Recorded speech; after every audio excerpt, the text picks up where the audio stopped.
Na região árida da Serra das Almas, no sertão da Paraíba, vive uma história que mistura a brutalidade dos cangaceiros com o sobrenatural. É a lenda de Zé Cangaceiro, um homem temido e imortalizado por seu pacto com o diabo. Essa história de horror e ambição desenfreada ainda é sussurrada entre os sertanejos mais velhos, que juram que as marcas deixadas por ele estão presentes até hoje naquelas terras. É uma lenda verdadeira para muitos, já que vários dizem ter encontrado evidências do infernal acordo que Zé fez para ganhar poder e riqueza, mas pagou com sua própria alma. Zé Cangaceiro, cujo nome verdadeiro era José Arcanjo, nasceu em uma família humilde de agricultores. Desde pequeno, ele mostrou ser diferente dos outros meninos. Tinha um temperamento violento e não respeitava ninguém, nem mesmo os pais. Quando adolescente, fugiu de casa e se juntou a um bando de cangaceiros que aterrorizava o sertão, roubando, matando e espalhando o terror por onde passavam. Zé subiu rapidamente nas fileiras do bando, devido à sua frieza e crueldade. Ele não tinha piedade de suas vítimas e era conhecido por torturar quem ousasse cruzar seu caminho. No entanto, por mais que fosse temido e respeitado, Zé desejava mais. Ele queria ser o mais poderoso de todos os cangaceiros, alguém imortal, invencível e com riqueza sem fim. Esse desejo o consumia dia e noite. Foi então que, durante uma noite sem lua, um velho misterioso apareceu no acampamento de Zé. Ele vestia uma capa negra e tinha os olhos vermelhos como brasa. Os outros homens do bando ficaram assustados, mas Zé, atraído pela presença sinistra do homem, foi até ele. O velho sorriu e disse: "Sei o que você deseja, José Arcanjo. Sei do seu desejo de poder, de riquezas, de ser invencível. Posso dar tudo isso a você, mas vai me custar algo precioso." Zé, ambicioso e arrogante, riu. "Eu sou capaz de dar qualquer coisa para ser o mais poderoso. O que você quer? Minha alma?" O velho apenas assentiu com um sorriso enigmático. Sem pensar duas vezes, Zé aceitou. Ali, à meia-noite, ele fez um pacto com o diabo, prometendo sua alma em troca de poder e riqueza. O velho, que Zé logo percebeu ser o próprio demônio, desapareceu na escuridão, deixando Zé com um novo brilho nos olhos e uma sensação de poder indescritível. A partir daquele dia, Zé Cangaceiro nunca mais foi o mesmo. Ele se tornou invencível nos combates. Nenhuma bala, faca ou lâmina podia feri-lo. Seus ataques se tornaram ainda mais brutais e sua fama se espalhou por todo o sertão. Onde quer que fosse, deixava um rastro de destruição e morte. A riqueza que ele acumulava era imensa, e ele escondia todo o ouro e joias em cavernas secretas nas montanhas da Serra das Almas. Com o tempo, Zé acreditou que havia enganado o próprio diabo. Sentia-se imortal, e a promessa de dar sua alma parecia uma piada distante. Ele desafiava até mesmo a fé dos outros, zombando de santos e padres. Em uma ocasião, invadiu uma pequena vila e ordenou queimar a igreja local, gritando que nem Deus poderia detê-lo. Os moradores do sertão começaram a evitá-lo a todo custo, e as mães sussurravam aos filhos que Zé era um homem marcado, alguém que tinha o inferno à sua espera. Diziam que o próprio chão por onde ele passava ficava envenenado e que as árvores secavam em sua presença. Mas Zé estava cego pelo poder. Por muitos anos, Zé Cangaceiro acreditou ser invencível, mas o pacto que ele havia feito começou a cobrar seu preço de forma inesperada. Numa certa noite, em meio ao deserto, durante um ataque que parecia ser comum a uma fazenda, algo aconteceu. Zé começou a ouvir vozes sussurrando ao redor dele. Eram vozes graves, abafadas, que vinham do chão, das rochas e até do vento. Ele olhou ao redor, mas nenhum de seus homens parecia ouvir o mesmo. As vozes começaram a dizer seu nome, zombando dele, lembrando-o do acordo que fizera. Naquela mesma noite, enquanto dormia, Zé teve um pesadelo que o deixou em pânico. No sonho, ele estava de frente para o velho com quem fizera o pacto. Só que desta vez, o homem estava completamente envolto em fogo.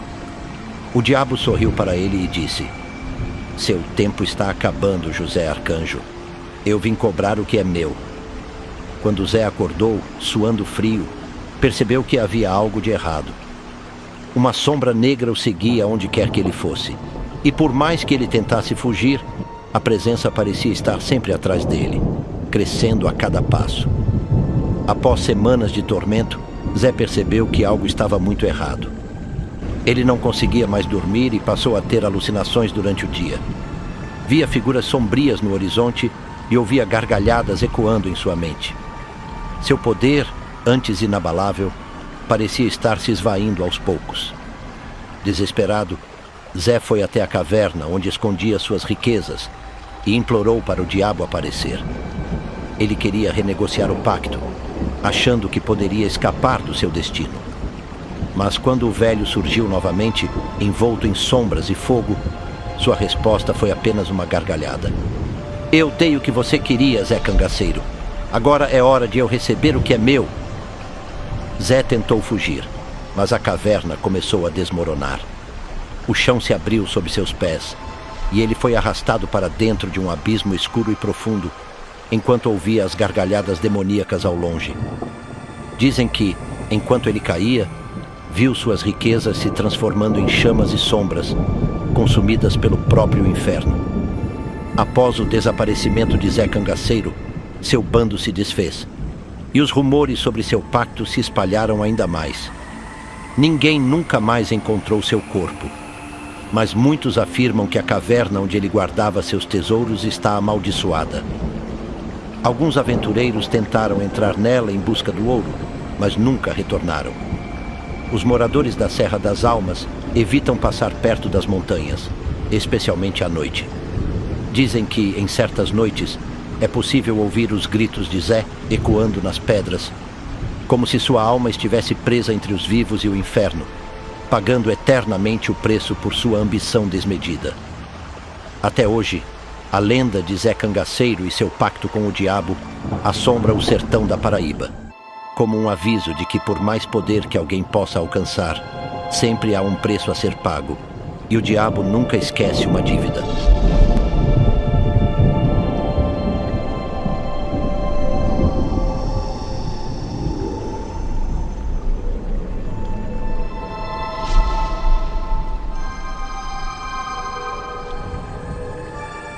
Em uma região remota do interior de Pernambuco, escondida entre serras e vales, existe uma história aterradora que é passada de geração em geração. O Vale dos Mortos, como foi apelidado pelos locais, é um lugar amaldiçoado, onde dizem que quem entra não sai, e quem ouve o sussurro dos mortos jamais encontra paz. No coração desse vale sombrio, viveu um homem chamado Chico Preto, cuja sede de poder e riqueza o levou a fazer um pacto com o diabo, mergulhando toda a região em uma maldição que persiste até os dias de hoje. Francisco Batista, mais conhecido como Chico Preto, nasceu no final do século XIX em uma pequena comunidade isolada nos arredores do Vale dos Mortos. Desde cedo, Chico demonstrou uma ambição desmedida. Ele não queria ser apenas mais um agricultor pobre como seus pais. Queria mais, muito mais. Observava os fazendeiros ricos e coronéis da região com inveja e sonhava em ser um deles, mesmo que para isso tivesse que passar por cima de qualquer um. Aos 25 anos, Chico já havia se tornado um homem conhecido na região por sua astúcia e brutalidade. Ele começou a controlar pequenas porções de terra e, usando de ameaças e violência, foi se estabelecendo como uma figura poderosa entre os moradores. No entanto, a riqueza que ele tanto almejava ainda estava fora de seu alcance, e as terras férteis pertenciam a poucos poderosos da região. Certo dia, enquanto estava em um bar, Chico ouviu um velho misterioso contar uma história sobre o Vale dos Mortos. O homem dizia que, muito tempo atrás, aquele vale havia sido o local de um grande massacre de indígenas e que o sangue derramado manchara a terra para sempre. Os índios acreditavam que os espíritos de seus mortos vagavam pela região, guardando um segredo ancestral.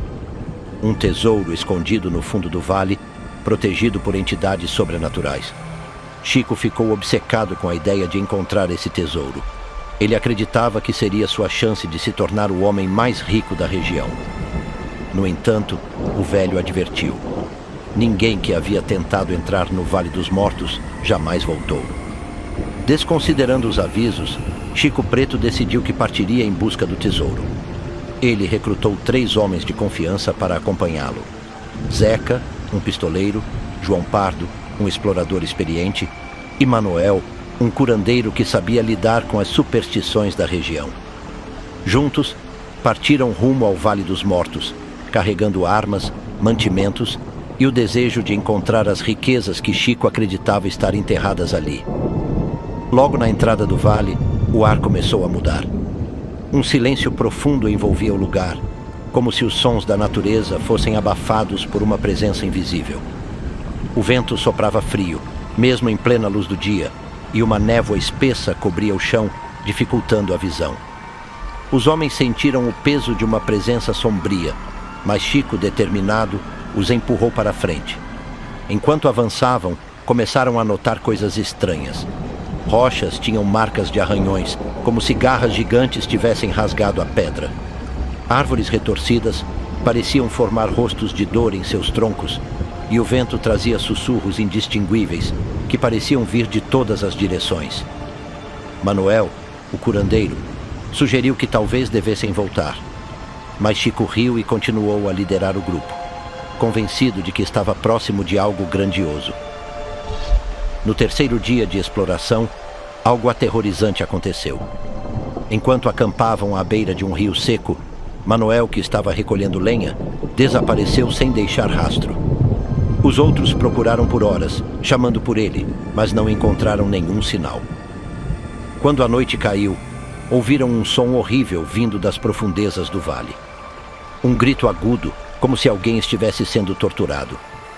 Zeca, o pistoleiro, tremeu de medo e sugeriu que voltassem, mas Chico, cego pela ambição, se recusou. Naquela mesma noite, João Pardo acordou de repente, sentindo uma presença estranha. Quando abriu os olhos, viu uma figura ao lado da fogueira. Uma mulher alta, pálida, com olhos vazios e uma expressão de agonia. Seus cabelos negros flutuavam no ar e seu corpo parecia envolto em uma névoa. Ela não dizia nada, apenas apontava para Chico, que dormia ao lado. João tentou gritar, mas sua voz não saía. Ele desmaiou de medo. Na manhã seguinte, João contou o que viu, mas Chico o ridicularizou, dizendo que eram apenas alucinações. Porém, algo havia mudado. Os animais de carga estavam mortos, suas entranhas espalhadas pelo chão, e estranhos símbolos estavam gravados nas rochas ao redor. Zeca, agora apavorado, insistiu em abandonar a missão, mas Chico, mais obcecado do que nunca, afirmou que estavam próximos do tesouro. Naquela mesma noite, enquanto Chico dormia, ele teve um sonho que parecia real demais para ser apenas imaginação. No sonho, ele estava no centro do vale, cercado por sombras e figuras espectrais. Diante dele, surgiu o velho do bar, mas desta vez, seus olhos estavam vermelhos como brasas, e um sorriso cruel se formava em seu rosto. Você veio longe, Chico Preto, mas o que procura não é apenas um tesouro, disse o velho, sua voz reverberando nas paredes do vale. Aqui, as almas dos antigos guardiões ainda vigiam o que é deles, mas eu posso ajudá-lo. Posso dar a você o poder e a riqueza que deseja, mais do que qualquer homem já sonhou. Tudo o que precisa fazer é me dar algo em troca. Chico, em seu sonho, sabia exatamente o que estava sendo pedido: sua alma. O diabo, disfarçado de velho, estava diante dele, oferecendo tudo o que ele sempre quis, em troca de sua vida eterna. E sem hesitar, Chico aceitou. Ao acordar, o vale parecia diferente. A névoa havia se dissipado e o ar estava pesado, como se algo maligno pairasse sobre eles. Sem dizer uma palavra, Chico liderou os 2 homens restantes para o coração do vale. Ali, entre as rochas, encontraram uma caverna oculta por anos. Dentro dela, pilhas de ouro, joias e relíquias brilhavam no escuro. Mas antes que pudessem tocar nas riquezas, o chão começou a tremer. Gritos agudos e lamentos ecoaram das profundezas da terra. As sombras nas paredes começaram a se mover, formando figuras tortuosas de espíritos aprisionados. Zeca e João tentaram correr, mas as sombras os agarraram, arrastando-os para dentro das rochas, onde desapareceram para sempre. Chico, no entanto, permaneceu imóvel. Ele havia feito o pacto e agora estava pagando o preço. Após aquele dia, ninguém mais viu Chico Preto. Dizem que ele vive eternamente no Vale dos Mortos, como guardião das riquezas que tanto desejou. Seu corpo nunca foi encontrado, mas sua presença é sentida por todos os que ousam se aproximar do vale. Os moradores da região afirmam que, em noites de lua cheia, é possível ver uma figura alta, de chapéu largo, caminhando entre as sombras, observando com olhos vermelhos aqueles que se aproximam demais. Os poucos que tentaram explorar o vale depois de Chico nunca retornaram. Vozes sussurram no vento e o som de passos ecoa nas pedras. Os mais antigos dizem que o diabo ainda ronda por ali, coletando as almas dos desavisados, enquanto Chico paga eternamente pelo preço de sua ambição. O Vale dos Mortos permanece como um lembrete sombrio do pacto que Chico Preto fez, e de como o desejo de poder e riqueza pode condenar uma alma para sempre.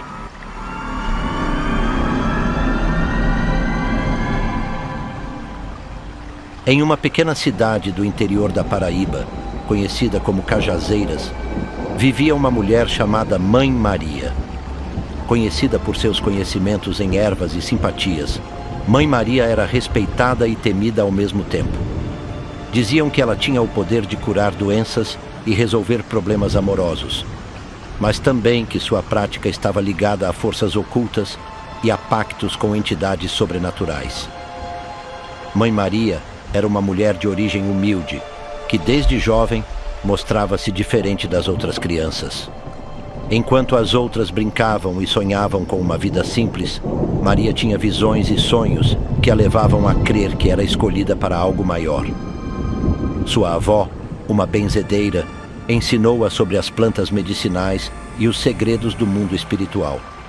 Desde então, Maria começou a desenvolver suas habilidades, atraindo a atenção da população local. Os anos passaram e Maria se tornou uma mulher sábia e respeitada. As pessoas a procuravam em busca de soluções para suas dificuldades, e ela sempre tinha uma resposta, um remédio ou uma simpatia. No entanto, Mãe Maria sabia que seu poder tinha um preço e que não podia usar suas habilidades sem considerar as consequências. Assim, fez um pacto com uma entidade poderosa, prometendo que, em troca de suas habilidades, um dia teria que sacrificar algo muito valioso. Certa vez, Mãe Maria teve um filho chamado André, que se tornou o orgulho de sua vida. Ele era um menino inteligente, curioso e sempre acompanhava a mãe em suas visitas às casas dos moradores da cidade. Desde pequeno, André demonstrava interesse pelas práticas da mãe, e Maria acreditava que ele seria um grande curandeiro, dando continuidade ao legado familiar. Porém, como muitos meninos, André cresceu e se tornou um jovem rebelde. Ele começou a se afastar da mãe e a se envolver com más companhias. Sua vida começou a tomar um rumo diferente, e Mãe Maria, preocupada com o futuro do filho, decidiu que precisava agir. Ela procurou um velho conhecido que sabia de rituais poderosos e fez um novo pacto, pedindo proteção para André. Porém, ao fazer isso, não percebeu que estava quebrando um dos princípios do pacto original, colocando sua própria alma em risco. Alguns meses depois, André, ao sair com seus amigos, encontrou um grupo de jovens que faziam rituais de magia negra em uma clareira. Curioso, ele decidiu se juntar a eles. O grupo estava celebrando e prometendo poder e riqueza a quem fizesse um pacto com as entidades que invocavam. André, atraído pela ideia de obter mais poder, fez um acordo com as forças obscuras, sem saber que sua mãe já havia feito um pacto semelhante. Naquela mesma noite, quando Maria voltou para casa, teve uma visão terrível. Em seus sonhos, ela viu uma figura sombria se aproximando de André e sentiu uma dor profunda em seu coração. Mãe Maria acordou assustada e percebeu que precisava agir rapidamente. Ela se lembrou do pacto que fizera e da advertência que recebera. Algo valioso deveria ser sacrificado. Determinada a salvar o filho, Mãe Maria partiu em busca de André. Ao encontrá-lo, ela percebeu que algo estava errado. O jovem não era mais o mesmo. Seus olhos estavam vazios e sua personalidade havia mudado. Ele estava completamente fascinado pelo poder que havia adquirido, mas não sabia das consequências que isso traria. Mãe Maria tentou convencê-lo a voltar para casa, mas André rejeitou a mãe, dizendo que não precisava dela e que agora tinha um novo poder. Desesperada, Maria decidiu ir ao local do ritual onde André havia se envolvido. Ela precisava desfazer o pacto que o filho havia feito. Ao chegar à clareira, Mãe Maria se deparou com o grupo que havia atraído André. Eles estavam em meio a um ritual sombrio e o ar estava carregado de uma energia negativa que a deixou em estado de alerta. Mãe Maria se aproximou, determinada a salvar seu filho. Ela se colocou entre André e os jovens que estavam no ritual, exigindo que parassem. No entanto, eles zombaram dela, afirmando que não havia como desfazer o pacto que haviam feito com as entidades. Foi então que uma das figuras sombrias se manifestou, rindo e desafiando Mãe Maria. Desesperada e com sua vida em jogo, ela fez um novo pacto, oferecendo sua alma em troca da proteção de André. A entidade, satisfeita com a oferta, aceitou, mas com uma condição. Maria teria que sacrificar sua liberdade e viver eternamente presa ao mundo espiritual. Mãe Maria, determinada a salvar o filho, concordou. E nesse momento, a clareira foi envolta por uma luz intensa. O ritual começou a mudar. O poder das forças sombrias foi dissipado e André voltou a si, recuperando a consciência. Ele ficou atônito ao ver sua mãe fazendo um pacto com a entidade. Mãe Maria, agora com a aparência de uma mulher mais velha, olhou nos olhos do filho e disse que havia feito tudo por amor. André, tocado pela atitude da mãe, percebeu o preço que ela estava pagando. Ele tentou interceder, mas Mãe Maria o segurou, pedindo que ele seguisse sua vida e que não se envolvesse mais com forças obscuras. Com lágrimas nos olhos, André prometeu honrar o sacrifício da mãe e nunca mais se deixar levar pelo poder. Mãe Maria desapareceu em um clarão de luz e André nunca mais a viu. Mas a presença dela sempre o acompanhou. Ele se tornou um curandeiro respeitado e usou seus conhecimentos para ajudar os necessitados, sempre em memória de sua mãe. Os moradores de Cajazeiras contaram a história de Mãe Maria, a mulher que fez um pacto para salvar seu filho. Acredita-se que ela ainda vigia a cidade, protegendo aqueles que precisam de ajuda, e que seu espírito habita a floresta ao redor, pronta para intervir em momentos de necessidade. Até hoje, os habitantes fazem oferendas de flores e velas em sua memória, esperando atrair sua proteção e manter vivo o legado de amor e sacrifício de Mãe Maria. Assim, a história de Mãe Maria e seu pacto continua a assombrar e inspirar. Uma lembrança de que o amor verdadeiro pode levar a ações inimagináveis, mesmo que envolvam sacrifícios e pactos com o sobrenatural.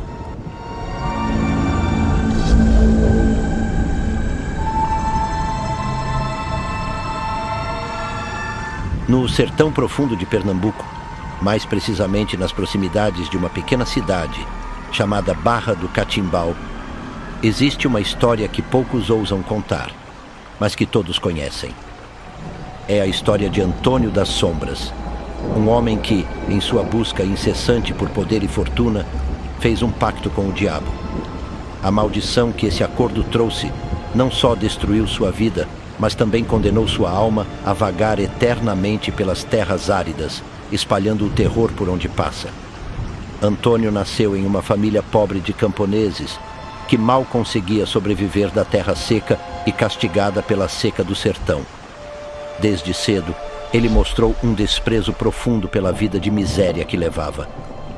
Antônio não era como os outros homens simples da região.